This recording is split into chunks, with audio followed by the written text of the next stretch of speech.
It started with a single whisper, one that no human ever heard. A faint command in the dark, a splash of water, a thud, then silence. Hours later, police found a man dead in his own home, and the only thing that could reveal what truly happened wasn't a person, it was a machine. A small black speaker sitting quietly on a kitchen counter, glowing softly, as if it knew something no one else did.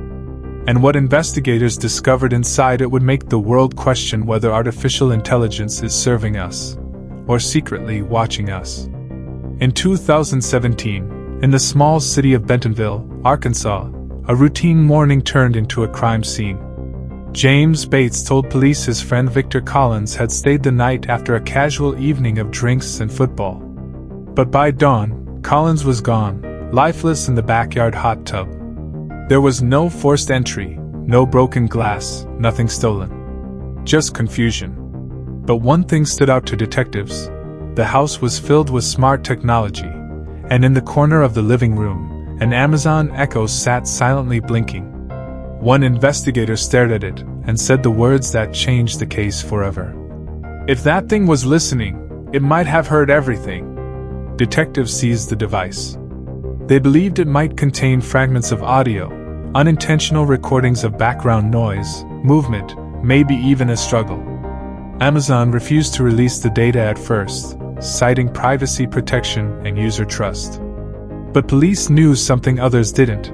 Every Echo records short snippets whenever it hears its wake word, or anything that sounds like it.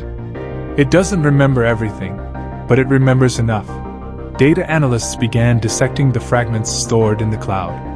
What they uncovered felt like something from a dystopian novel. Hidden among digital traces were faint echoes, water splashing, a heavy sound, and distant voices raised in argument. The timestamps didn't match Bates's story.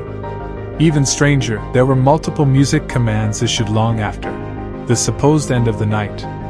Someone had been awake, moving around, controlling the device hours after the victim's estimated time of death. The Echo hadn't seen the crime, but it had heard its ghost.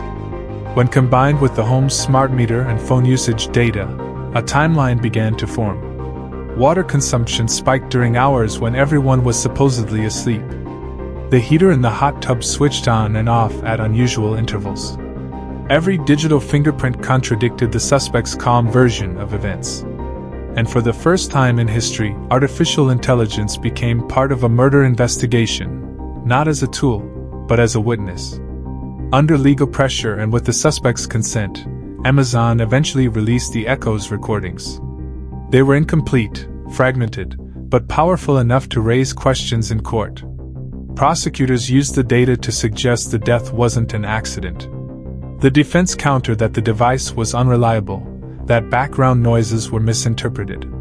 But by then, the story had already gripped the world. The idea that your own smart speaker could one day testify against you was terrifying, and impossible to ignore. The case was later dismissed, but its consequences were irreversible. After Bentonville, digital evidence from smart homes became fair game for investigators. Fitbits, smart watches, thermostats, even doorbells, all became silent witnesses in criminal cases. Technology had crossed the line between convenience and surveillance, between helper and observer. What was built to make life easier was now capable of recording life's darkest moments. So now, when your Echo glows at night, or your phone lights up after hearing its name, think of that Arkansas living room. A quiet house. A secret conversation. A murder solved not by human memory, but by artificial intelligence that refused to forget. Because sometimes, the most loyal listener in your home isn't human at all.